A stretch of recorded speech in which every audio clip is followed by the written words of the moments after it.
Over the last months, I've had the opportunity to do a number of podcasts for different churches in different nations. And each time I've been asked to speak, the subject that has been on my heart time after time after time is Ezekiel 36 and the mountains of Israel. What does this matter? If we're believers in Yeshua, that's in the Old Testament, right? It's not important for the days that we're living in. Is that really true? Or is there some deep significance to this part of the land? Is there a deep significance to the fact that there is a battle going on over Judea and Samaria that has largely become forgotten in all of the news about COVID-19 and also the recent news about the signing of the peace accords? Now, I would like to just spend a few minutes to speak about the significance of Judea and Samaria, why they matter to God, and why there is such a battle over them. So first of all, let's just define some of the terms that I just used. The mountains of Israel, that is the term that Ezekiel uses to describe this area that you are looking at. Yeshua himself referred to this area as Judea and Samaria, and it was called that from the time after King Solomon died, when the land was divided into the northern kingdom and the southern kingdom, and Samaria became the capital of the northern kingdom, and Jerusalem was the capital of the southern kingdom. During the time before that, during the reign of King David and King Solomon, this part of the land was simply part of Israel. It didn't have any separate designation. Now, what does the world call this part of the land today? Well, they call it the West Bank, and they call any Jewish person who lives in this part of the land a settler, and they use that as a very derogatory term. Now, in fact, a settler is simply someone who is living in the biblical heartland in obedience to the Word of God and in fulfillment of the many scriptures that speak about the Jewish people coming back to the land and settling the whole land, not just the part of the land where the world thinks it is okay for us to live. So how did we get to the point that the world doesn't think it's okay for us to live in this part of the land? This is actually very, very strange, because this is the biblical heartland. This is the part of the land where God made covenant with Abraham and with Isaac and with Jacob. This is the part of the land where our biblical forefathers stood and God said, "I will give you the land as far as your eyes can see." Now, it is perhaps not a coincidence that in the very places where God made covenant with the biblical forefathers, that these places are under the jurisdiction of the Palestinian Authority. And what that means in practical terms is that Jews are not even able to enter there.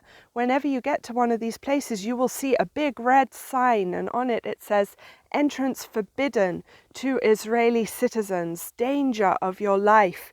Now, we're talking about places like Shechem and Hebron, Bethlehem, Jericho, all highly significant places in the biblical narrative, not only for the Jewish people, but also for the believers in Yeshua, the believers in Jesus. We're talking about the birthplace of King David and of Jesus. We are talking about the place where Zacchaeus goes up the tree, the sycamore tree, to be able to see above the crowds because he's so short. We're talking about the place where Abraham and Isaac and Jacob and Sarah and so on are buried in biblical Hebron. So it is not without reason that the enemy has sought to establish each of these places being under the jurisdiction of Islam. He is very, very precise, and this really shows you the nature of the battle. You can see from what you are looking at here that it is not a battle because there is a shortage of land. If you will drive through Judea and Samaria, you will drive for half an hour and just see a view like this with no houses. It is not a problem that we don't have enough places to build for all the people who want to live here. That's not the true nature of the problem. The nature of the problem is more simple. It is spiritual. It is who will be worshipped on the mountains of Israel. Will it be the God of Abraham, Isaac, and Jacob and his Messiah, Yeshua? Or will it be the moon god who has tried to rule over this region for many, many centuries? Now, I didn't tell you how this part of the land came to be called the West Bank. That's very simple. From 1948 until 1967, the Hashemite kingdom of Jordan invaded this part of the land, Judea and Samaria, captured it and occupied it. So West Bank was the term given to the time period that they were ruling over this part of the land, because they considered that this was the West Bank of the Jordan, the western area under Jordanian jurisdiction, and the eastern bank of the Jordan River is what today we call the Hashemite Kingdom of Jordan. And that name has stuck, and it has become used as a political tool to delegitimize Jewish presence in this part of the land. Now, this also happens to be the part of the land where me and my husband and my children live. We live just a few minutes from where we are actually filming right now. So this part of the land is very dear to my heart. But just to show you from a scriptural perspective how important this land is to God and how significant it is in the redemption story, not only of Israel and the nations, I would just like to read for you Ezekiel 36 and to stop at a few parts and to make commentary on some of the things that the prophet is saying. And in fact, I felt that the Lord asked me that every single time that I drive through this part of the land with a group, that I would proclaim his word over this part of the land.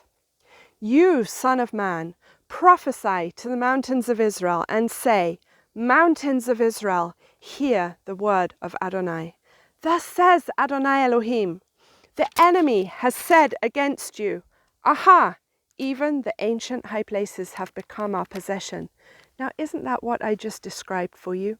Isn't the Palestinian Authority in charge of many, many of the ancient high places in this land by default, including the Temple Mount, including Bethlehem, including Jericho, and many, many other places in the land?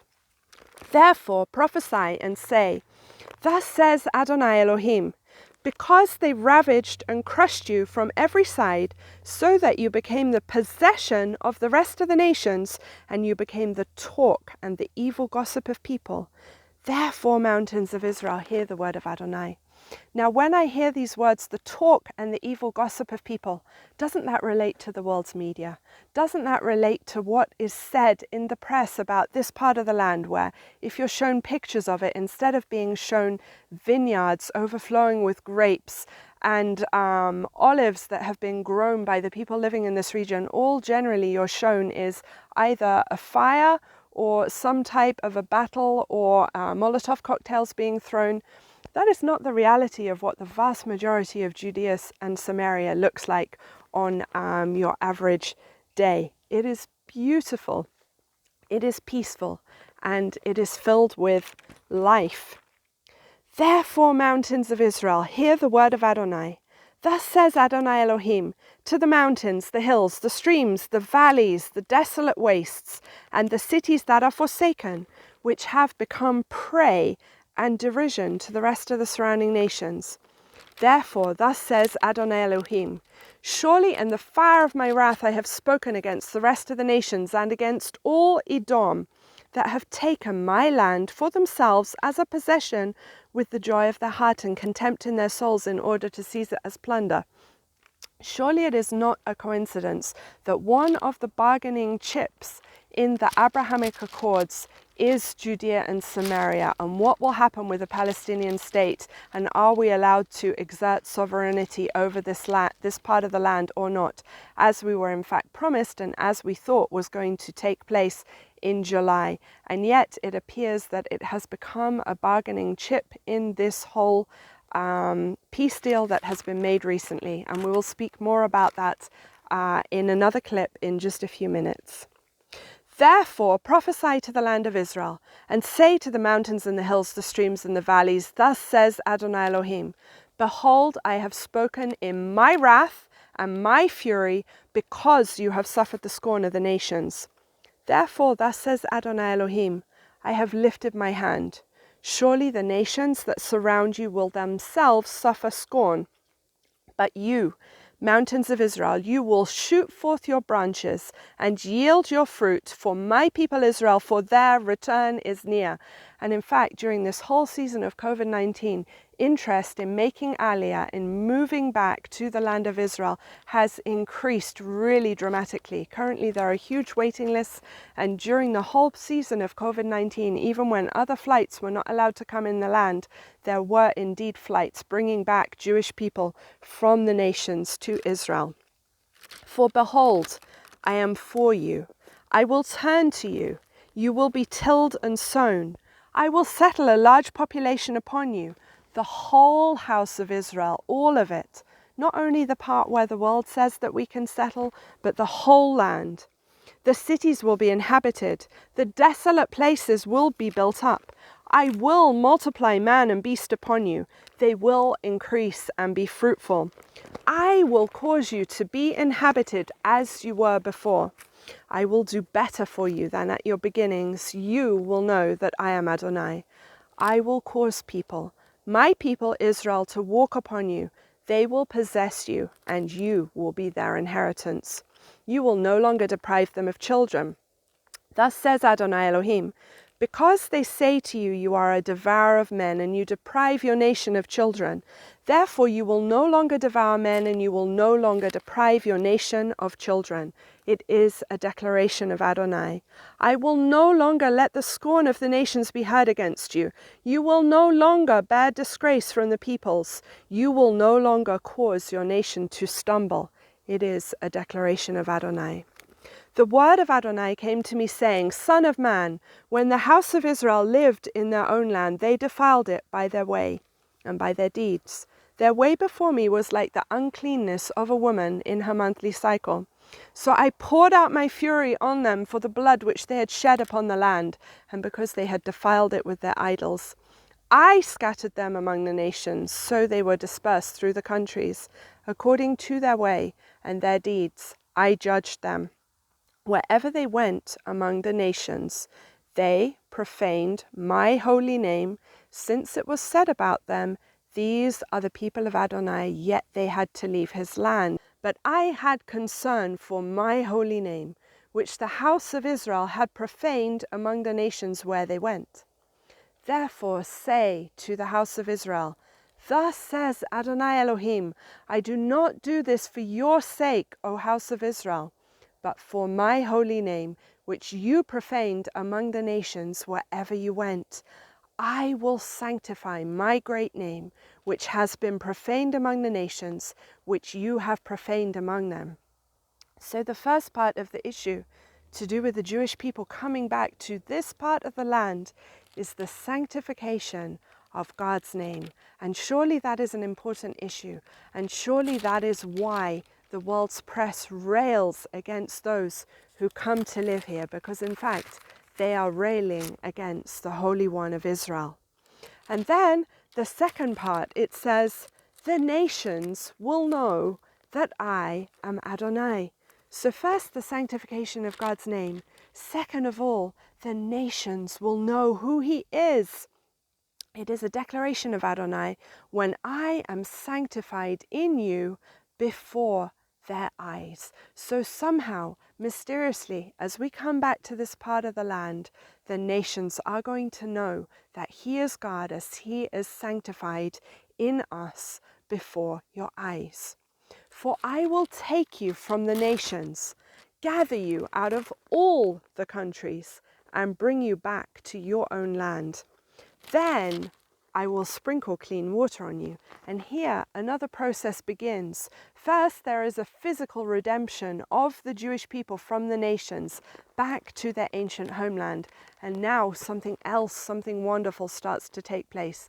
The spiritual redemption of the nation that was promised in the book of Zechariah, where God says that he's going to pour out a spirit of supplication upon us, and we are going to recognize the one who we've pierced, and we're going to mourn as for an only son.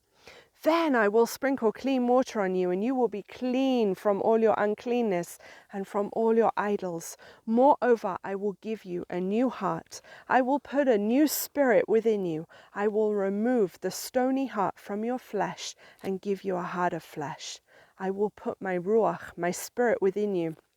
Then I will cause you to walk in my laws, so that you will keep my rulings and do them.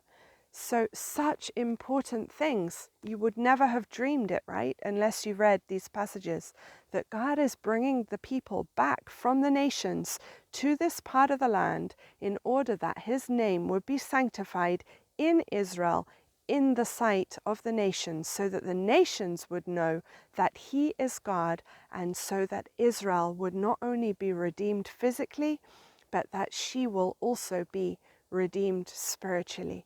Surely these are important purposes of God in these last days, and surely these are things that we as believers in Yeshua the Messiah should be standing with and not against. We should be rejoicing as we see the Jewish people coming back to live in Judea and Samaria, and we should be standing against anything that prevents them from doing this.